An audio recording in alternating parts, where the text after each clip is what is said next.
Jangan lupa subscribe, like, and share. Kuat, karena setan takut kalau suara yang kuat, makanya azan itu kuat. Allahu Akbar, Allahu Akbar. Kenapa kalau azan berkumandang suara anjing melolong? Karena anjing-anjing melihat setan pada kabur. Jadi anjing bisa ngeliat setan, Pak Ustaz? Bisa. Saya pengen ngeliat setan, ganti pakai mata anjing. Oleh sebab itu kita nggak perlu ngeliat setan. Kalau ada orang yang bisa ngeliat setan, Ustaz, saya tadi malam ngeliat gondoruo di rumah saya. Kamu sudah matanya dimasuki setan, maka kamu mesti diruqyah. Tapi yang bisa ngelihat setan, matanya sudah dimasuki setan, karena hanya sesama setan bisa melihat setan. Kecuali ada orang-orang soleh yang dia melihat itu karena mukjizat Nabi, mukjizat. Adapun kepada wali-wali Allah, itu adalah karamah yang diberikan Allah. Tapi mereka nggak pernah ngaku-ngaku. Ini baru sholat 2 hari udah bisa ngelihat setan di belakang. Tadi malam saya pulang pengajian Pak Ustadz, berat sekali. Saya lihat ke belakang, ada sundel bolong numpang 2. Emang dia nggak ada kerja lain mau numpang? Oleh sebab itu jangan hiraukan yang model-model begini. Kita hanya disuruh jaga, jaga, jaga. Jangan sampai setan mengganggu. Setan, jin, iblis, genderuwo, sundel bolong, suster ngesot, jin dan jun. Ini sebetulnya mana Pak Ustadz? Makhluk cuma ada 2. Wa ma khalaqatul jinna wal insa. Cuma ada 2. Makhluk yang nampak namanya ins. Makhluk yang nggak nampak, nggak kelihatan namanya jin. Jin ini terbagi 2. Jin yang baik namanya jin muslim. Jin yang jahat namanya jin kafir. Jin yang muslim itu apa kata dia? Inna, buka surat Al-Jin juz 29. Inna minnal muslimun. Kami ada yang jin muslim. Wa minnal qasitun. Kami ada yang jin kafir. Jin yang muslim itu apa kerjanya? Taharrau rasyada, selalu mencari jalan yang benar, ngaji. Jin muslim itu ngaji juga. Makanya dalam Quran ada cerita jin dengar bacaan Nabi Muhammad baca Quran. Nabi sedang baca. Qul, katakan ya Muhammad, annahu istama'a nafarum minal jin. Ada beberapa jin mendengar engkau baca Quran. Apa kata mereka? Inna sami'na Qur'anan ajaba.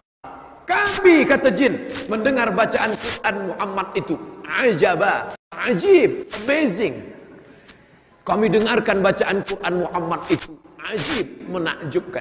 Makanya kalau ada qori baca Quran, ada jamaah yang tidur itu lebih parah daripada jin. Jin aja dengarkan baca Quran menakjubkan, dia bilang buka surat Al-Jin.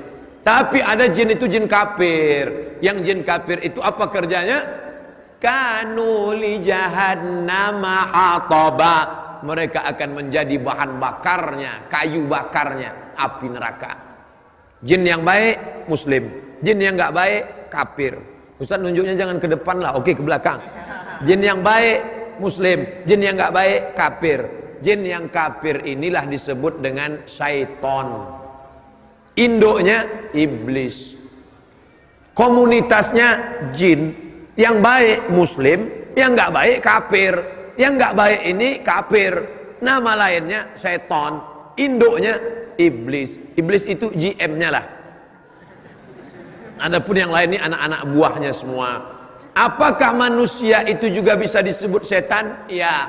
Kenapa? Karena dalam Quran dikatakan bahwa syayatinal insi wal jin. Ada setan-setan yang terdiri dari manusia dan jin. Kalau begitu auzubillahi minasyaiton, itu bukan cuma untuk jin, bukan. Terus untuk ente juga. Kalau ada nanti kawan yang selalu menggoda-goda, baca dia auzubillahi minasyaitonirrajim. Ente mau ngusir setan ya? Enggak, ngusir ente.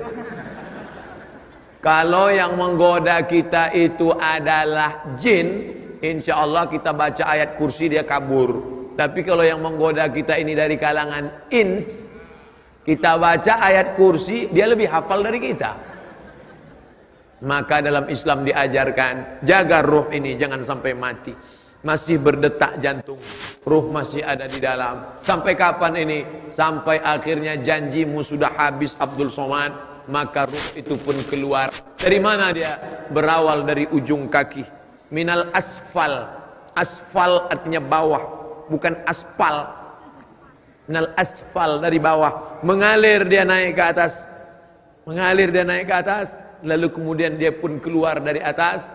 Lalu kemudian mata melihat. Makanya orang yang mati meninggal itu matanya melotot melihat. Apa yang dia lihat? Ruhnya keluar. Orang yang meninggal dunia, salah satu ciri husnul khotimah, irqul jabin, keluar keringat dari jabin. Kalau ini namanya jabahah, kening. Kalau ini namanya jabin, yang di atas jabin. Kalau gabin, roti. Ini jabin namanya. Salah satu ciri husnul khotimah, irqul jabin, berkeringat bagian atas alisnya.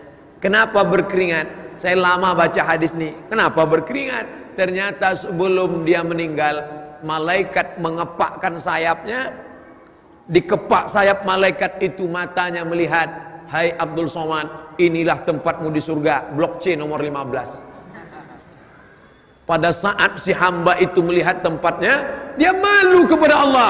Sholatku nggak seberapa, puasa sunatku nggak seberapa, ilmuku nggak seberapa, amalku nggak banyak. Tapi kenapa aku masuk dalam surga? Malu dia. Respon orang yang malu, biasanya perempuan tersipu malu. Biasanya laki-laki merasa malu. Kalau dia dipermalukan, merah telinganya, naik darahnya, atau bisa jadi keringat dingin. Tapi mayat yang akan meninggal dunia, jasad yang akan ditinggalkan ruh, ungkapan malunya berkeringat atas keningnya. Tapi jangan yang keringat rekayasa. Nanti mentang-mentang ustaz ceramah tanda husnul khotimah, ada keringat di atas. Pas tetangga sedang nggak ada, semprot. Biar disangka orang ustaz mati husnul khotimah. Kan itu maksudnya. Nggak perlu kita pencitraan. Ini nanti sampai mati pun pencitraan. Dipoto, alhamdulillah ada keringatnya, sampai melebar ke wajah lagi. Kan itu maksudnya. Artinya ruh itu keluar. Orang beriman, ruhnya keluar seperti embun yang menetes dari ujung daun.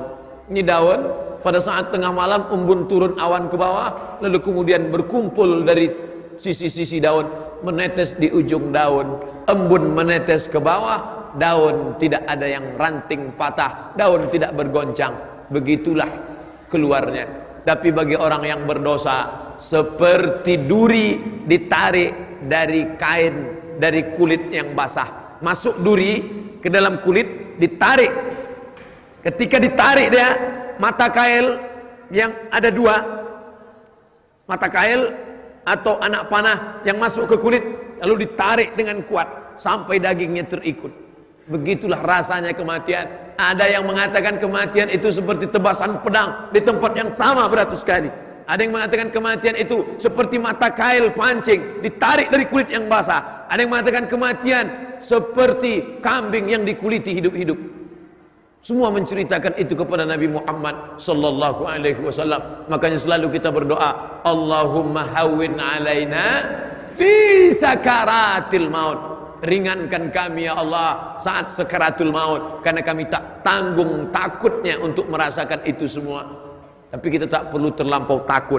Jangan gara-gara pengajian ini terlampau takut, pulang bawaannya takut aja. Nanti masuk kantor enggak takut, mati lah. Mati enggak perlu takut, karena mati itu adalah resiko hidup. Berani hidup, berani mati. Takut mati, jangan hidup. Takut hidup, mati aja. Nah, ini resiko. Life is take risk. Hidup adalah berani mengambil resiko. Dan filosof-filosof barat itu hampir tidak pernah cerita mati. Socrates, Aristoteles, Demokritos, Thales, filosof-filosof barat, mereka hampir semuanya kalau sudah cerita mati takut. Tapi Islam justru cerita tentang mati. Kenapa? Mati adalah semangat kehidupan. Kenapa kita beramal soleh? Persiapan untuk mati. Makanya saya tidak ingin, awalnya saya ragu untuk menyampaikan tema ini. Ruh ketika berpisah dengan jasad berarti mati. Saya tidak ingin selesai pengajian umat Islam di Bandung bawaannya mau mati aja semua. Gimana bisnis kita ke depan, Bu? Udahlah, nggak usah diurus, saya mau mati aja. Adik-adik mahasiswa nanti selesai S1 mau ngambil master di mana, mau ngambil S3 di mana, nggak ada gunanya S2 S3 Pak Ustaz, mau mati aja nih. Orang Islam disuruh berbuatlah. Selesai sholat keluar dari masjid, wa qul i'malu, berbuatlah, fasayarallahu amalakum, Allah yang akan menilai perbuatanmu, wa rasuluhu, Rasulullah yang akan menilai perbuatanmu, wal mu'minun, orang-orang beriman yang akan melihat hasil dari perbuatanmu. Oleh sebab itu jangan pernah berhenti berbuat. Walaupun engkau sudah mau mati, sudah ada tanda-tanda kematian, sudah terasa tanda-tanda kematian, maka di tanganmu masih ada bibit korma. Idza waqa'at ala ahadikumul qiyamah, kamu sudah mau mati, wa fi yadihi fasilah, di tanganmu ada bibit korma, falyaghrisha, tanamkan, gali tanah, tanamkan bibit korma. Padahal sudah mau mati.